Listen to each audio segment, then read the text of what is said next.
thing? And is there a risk that your presence through no fault of your own is used simply to degrade the left with no real shot at improving anything? That's where I would place my concern, bearing in mind that I agree with a lot of what you're doing and what you're saying. Yeah. In this video, Cenk Uygur joins David Pakman on his show, The David Pakman Show. Cenk Uygur and David Pakman discuss the optic of Cenk Uygur's recent visit to a Turning Point USA event. Essentially, you're about to watch David Pakman shame Cenk Uygur for, God forbid, speaking with evil Republicans. With that, let's watch the left continue to eat its own as Cenk Uygur lets the biggest dork on the planet, David Pakman, make him feel guilty for speaking with conservatives. It's great to welcome back to the show Cenk Uygur, host of The Young Turks, author of the book Justice is Coming. Cenk, I'm so glad to have an opportunity to just have you on and to talk directly with you. You know, last time we had you on, you were on with Destiny, and we talked about some of the things we're going to talk about today, but I just want to talk to you directly. I want to first just kind of explain my understanding of the controversy that's surrounding you. And if I get anything wrong, you tell me. This all kind of started with some tweets involving Don Jr. and Elon Musk. We talked about it, where you expressed willingness to work with whoever if you can accomplish the things that you believe are worth accomplishing. We talked a little bit about whether it's realistic or naive to think these people will help us do that, but that was sort of like part one.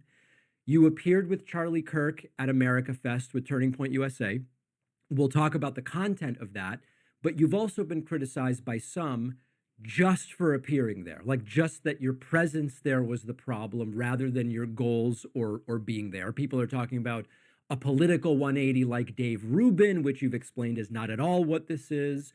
And then I've also seen in preparing for our talk today some conversations you had with folks that I think you were previously well acquainted and friendly with that are seeming way less friendly right now for reasons we can talk about.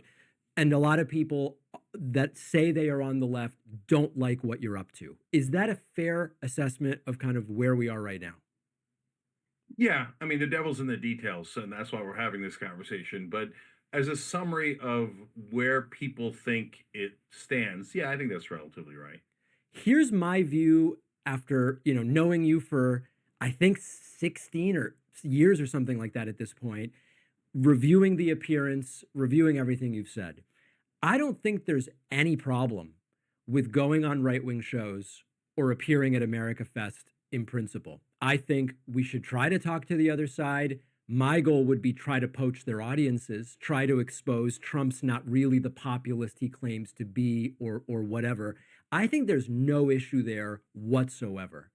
If I were to just jump to my concern, it would be all the evidence to me points to these are obviously not good partners in the things we want to achieve. I'll give If you like watching videos like this one, like and subscribe. We'd really appreciate it. Let's get back to the video. you an example. Of course, I want to cut military spending, Pentagon. You and I have talked about it. Why wouldn't we work with whoever wants to do that? At the same time, no matter what shows up on Twitter, it's hard to imagine that Pete Hegseth, Elise Stefanik, Huckabee, and Mike Waltz are ever going to be involved in actually doing that. And so for me, it's more about how realistic is this thing? And is there a risk that your presence through no fault of your own is used simply to degrade the left with no real shot at improving anything? That's where I would place my concern, bearing in mind that I agree with a lot of what you're doing and what you're saying. Yeah.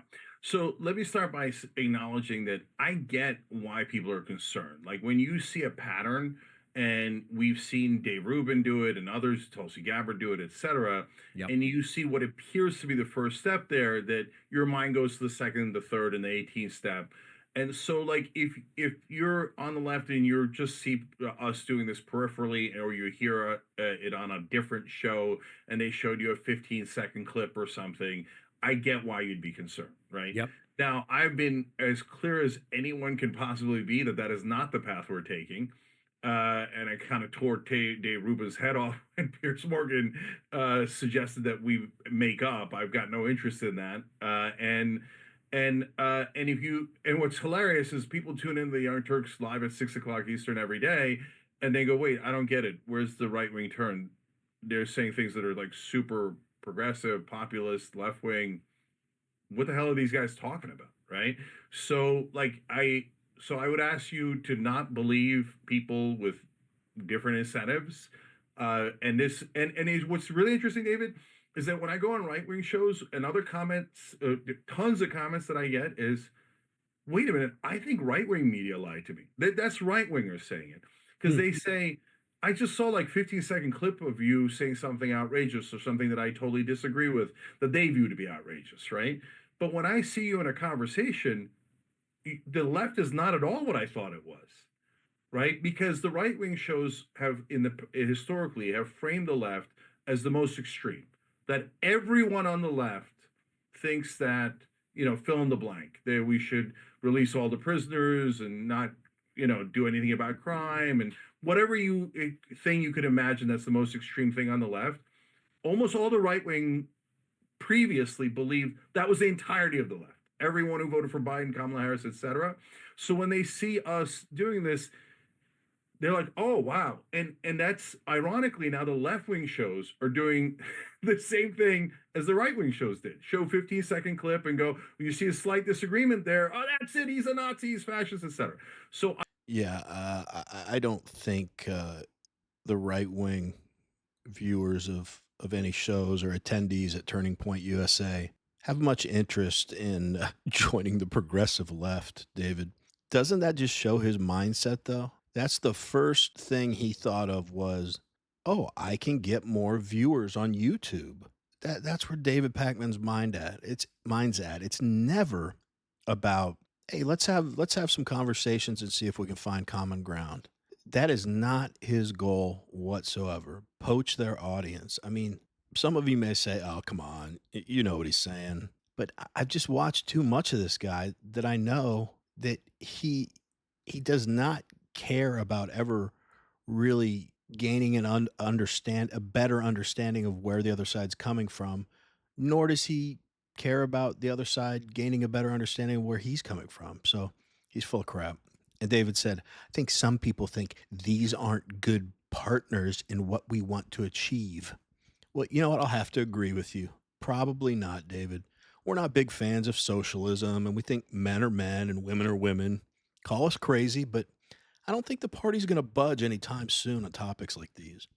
Anyway, let's get back to the video.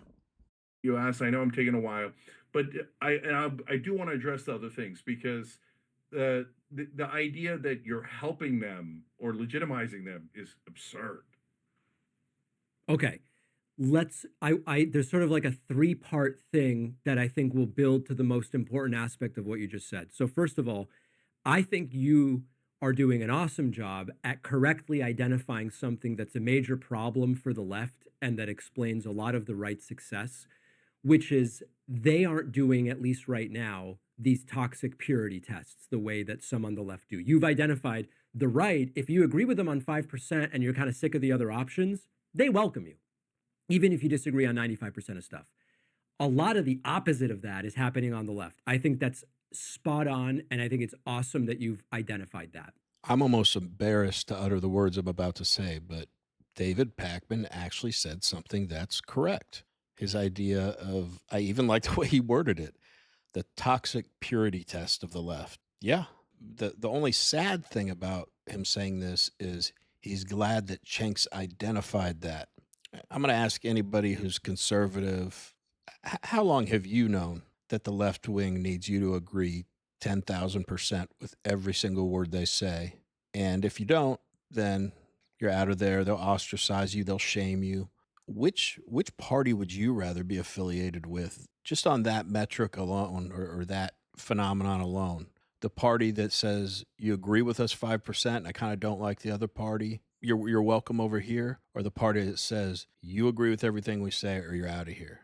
Really? You guys are just identifying this now? It's been your problem forever. And while I don't trust Cenk, anyone on the left saying you're an a-hole for going on right-wing shows is the dumbest thing I've ever heard. I can't even believe there's such an uproar I mean, I can because of who the audience is, but it just shows how demented the progressives or the left or the viewers of Pakman and Cenk are. Like, even if the right completely rejects people like Cenk after he goes on their shows, if your ideas are as strong as you believe they are and resonate with people the way they are, then isn't it great to get your message out to as many people as you can? Of course, as I said, no one from the right is going over the progressive left. I promise that. Boy, I wish there was a way to measure that. You know, like how many people actually say, you know what, I've been conservative for a long time, but I really like the progressive stances. I just, it's so far apart on so many things. But any of these folks on the progressive left, like Anna Kasparian, again, I always say this, I don't have any delusions she's going to be a right winger anytime soon. She's definitely a progressive leftist, but I don't have by the way, I used to not be able to stand her sitting there lecturing everybody about racist, this and that. And I'm sorry, man, she's been consistent with her quote unquote waking up. I mean, at least acknowledging how insane the Democrat Party is. I mean, you got to give someone credit when you work for a show that's like an indoctrination machine and all your viewers are coming after you and you're still saying, sorry, this is what I see. So my point is, if someone comes to the right from anywhere on the political spectrum in good faith, that's the problem. It's just tough to know if it's in good faith, even with Cenk here. I think that's a good thing. I personally, as much as I'm sitting here being sarcastic, I am always open-minded if you present a really good case for something to have my mind change. I don't want to be an ideologue, you know? So I'm willing to hear people out. It's just the progressive left is pretty nutty, but hopefully that makes sense what I'm saying. I think their viewers are insane for getting mad at Cenk. Again, I'm not defending him or his motivations or anything because I don't trust him and I don't know what they are. But these people are nuts to complain that you're talking people with different political affiliations or ideologies than you.